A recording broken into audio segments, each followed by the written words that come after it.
VPR radio. I don't know what y'all listening to, but where we at? On what you were just touching upon Mhm. with becoming a voting Grammy member Sure. and taking it back to how you felt in the 90s about the Grammys, right? Can you talk to us about some of the changes that you've seen? Because we talk about that a lot as well. And as we started our discussion about looking at the numbers and how they don't match up with these being the top selling acts. Right.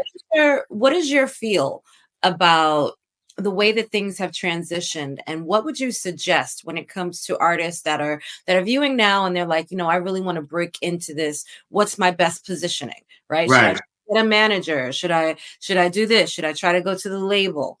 Right. Well, as far as the Grammy process, I'll start with that because that's an important question. And me becoming a member now and knowing the people in the New York chapter and who's in charge, I got to realize that the process to get votes and be supported, especially in particular genres that we're experts in, like urban music, R&B, hip hop, and even spoken word and some jazz. It's like the submission process is more like if you become a part of the membership, you can submit your music for consideration. But outside of that, now it's about the integrity of the music. I see that more often than not. It's not just a popularity contest. I can say that for sure.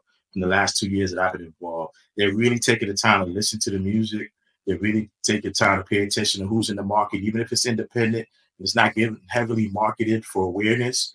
Because now, like when I log into my dashboard as a member, I could see every single record that gets submitted, and I could actually take the time to listen to the record and share my vote. And I feel like, of course, there's some politics with the popularity contest, but you can't just rely on popularity if your record is competing with other people that have good records. And I feel like the Grammy is trying to have an advocacy program to like approach Congress about the changes in the monetization of the music industry, and that's important too. Just like we just talked about, I feel like looking into what's going on in the new year and some of the things that they're trying to do with their advocacy programs within the Grammy Commission and the Recording Academy, they're going to really try to make some changes. Hopefully they'll change the streaming rate of the DSPs. Hopefully companies like Spotify will buckle down and realize they're making a lot of money off of us. You notice in some cases, Spotify, they don't pay out. They may flag someone's song and then make it harder to get it back up. You know what I mean? For the stupidest reasons. And then you're losing out on money. It's happened to me as an independent label. So. Let me ask you a question. Do you see any first class action suits coming down the line for Spotify? Right. I feel that is what is going to be happening in the near future. Absolutely. Because we all know, with the major labels, a lot of it's consolidating, more independents are uprooting. Some of these executives have left their positions. Some of these people have gotten fired. I had a working relationship with 300 Entertainment for a couple of years, and half the staff that I know ain't even there no more. I shoot an email, it bounces back. I no longer work here. Contact such and such. I'm like, wow. You know what I'm saying? Because 300 has a distribution arm called Sparta Distribution, which is their independent, platform for independent artists to distribute their music, just like United Masters or DistroKid. That's their distribution platform. So understanding the system, I made a conscious decision to educate myself on what's happening in the market.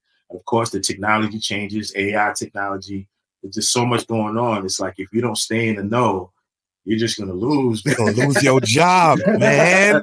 You don't got no job, Tommy. You're gonna lose your job, but also the artists are gonna lose in terms of like monetizing their music, and the record company's gonna lose because they're marketing their music to deaf ears. You know what I'm saying? And one thing I do want to point out as an alternative for anyone that's tuned into this right now for VPR Radio, I want y'all to educate yourself. Here's one alternative that we call direct to consumer. And it's something that I did recently with a music release that actually was very productive for me. There's a new company called Even.biz. Even, like EVEN.biz. And it's a direct-to-consumer platform where you can literally upload your music, you can upload your content with the music, you can market your merch, and you can set your own price. So you know how the DSPs, the average stream, rate, as well as like how iTunes used to be, what I think $1.99 or 99 cents for like an actual download purchase. Now with a platform like even.biz, you can literally set your own price and target your audience to your core fan base, however you choose to market it, and people will just have the option to pay what they want to pay. So let's say I put out a record and you guys know who I am and you support my music, and you go to this platform because I have a record on this platform, and I set my own price. And you say, you know what? I want to give Baby Paul $20 for this record. Or like how Nipsey Hussle did that Crenshaw release some years ago before he passed. He was selling the album for $100 a pop. Yeah. Let's say I did that and y'all want to support me. But you know what? This whole package Baby Paul got is dope. I'm going to pay that $100 and I'm going to get the merch. I'm going to get the package, the whatever. You know what I'm saying? So I love this platform for independent artists as an option to the DSPs. I just want to share the awareness about it. You know, you would have thought you would have thought you was a rep for them, VPR. You just dropped a gem. Nah, I'm telling you, man. You know, I got right now we're on Instagram and I got a lot of artists that are tuning in right now watching. Mm-hmm. You know what I'm saying? I'm dope, seeing it. Dope, so I know they're gonna be grabbing this tidbit. And I know we were talking about the Grammys lately and the voting on that. I'm telling you, you remember that song Tommy Richmond, $1 Million Man or something like that? Yeah, $1 Million Baby, I think. $1 Million Baby. Yeah. I don't like how he said I'm not hip hop, but he in every hip hop category. Yeah, that's all I'm gonna say. And I know some people that got influence in there. So while we have the conversation here, VPR, just make it aware. Right. Like you're right. You know, certain artists that come into hip hop, we discuss it all the time. The Post Malones, and they're cool. And every artist is cool. They can make whatever you want to make, but just pay credit. You don't jump on a platform and then take away the essence that made you who you are for that record. I just find that distasteful. I want to add to what you just said, because Kiana, when you asked about, literally what are the changes or what do you think should be the changes within the Recording Academy, part of that is the genre distinction. Let's talk about that. Let's consider like what you just said. I look at some of the categories and some of the records that are submitted or even reached to the nomination point in these categories. And to me, it's like, that's not a rap record. That's not an R&B record. That, you know what I'm saying? And that's still kind of a problem. SZA. Look at SZA. No matter what she makes, they're going to put her in urban R&B or something. You know what I mean? Right, it's never, they don't do that with like Sia when she want to fly like a chandelier across the room now. That's right. I just feel like the urban music, the synergy that's been happening over maybe the last couple of decades, where a lot of the music is fused. You got hip hop that's fused with R&B, you got drill, you got all these different distinctions within urban music. So yes, the Recording Academy does need to catch up on the categories. Like Chris Brown should not be categorized as a rap song. You understand what I'm saying? Right. So, I'll just stop there because I don't want to make accusations, but I see things. This is the place and the platform to do it on. You know what I mean? This is where it's heard. Shout out to everybody on Instagram, G Weeks, in Ja We Trust, Side Diddy Bob, BB the Guy, top of the morning. Appreciate everybody. My bad to cut you off. Man. Yeah. No, you're good. You're good, man. I'm having fun, man. It's a pleasure to be back on here with y'all. It's definitely there, and it's the conversation that needs to be had. I see everybody tapping in the chat. Kiana's real quiet. What people? Kiana's real quiet. I'm saying, I guess she SZA being categorized in the urban. I'm just playing.